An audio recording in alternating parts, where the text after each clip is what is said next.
Season 21 is going to be one of the craziest seasons of Apex Legends, and we have in-game looks at how Alter's abilities will work, the official return of solos but how it's different than what you remember, what the new Broken Moon map looks like, and so much more. Let's dive right in, and if you enjoyed the video, consider leaving a like down below as it helps me out more than you know. First up, let's look at Alter's in-game abilities. Now, most of these leaks were shared by AG420 and Oz on the Apex Uncovered subreddit, so I'll link their details in the description if you want to check them out. Alter's abilities look absolutely insane. Her passive, known as Gift from the Rift, allows her to remotely interact with a box to take one item. However, this item cannot be a shield core. Alter's tactical, known as Void Passage, allows her to create a portal passageway through a surface, and yes, this can be horizontal or vertical. And her ultimate, known as Void Nexus, allows her to create a regroup point that all allies can remotely interact with to open a phase tunnel back to that location. And here's the in-game look at how her ultimate and tactical will work.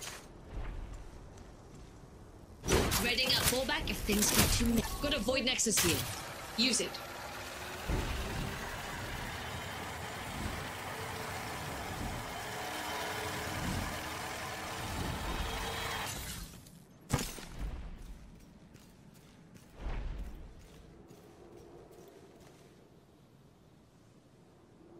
Slipping through the Void Nexus.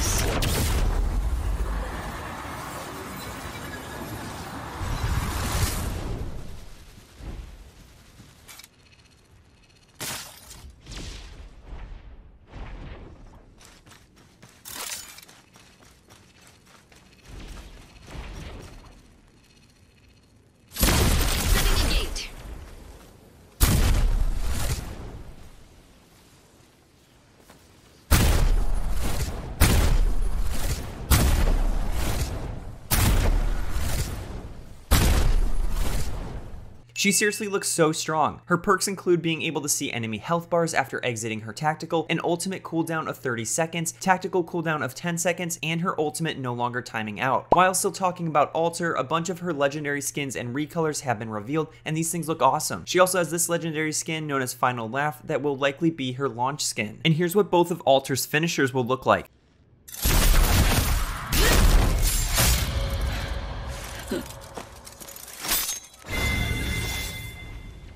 Level.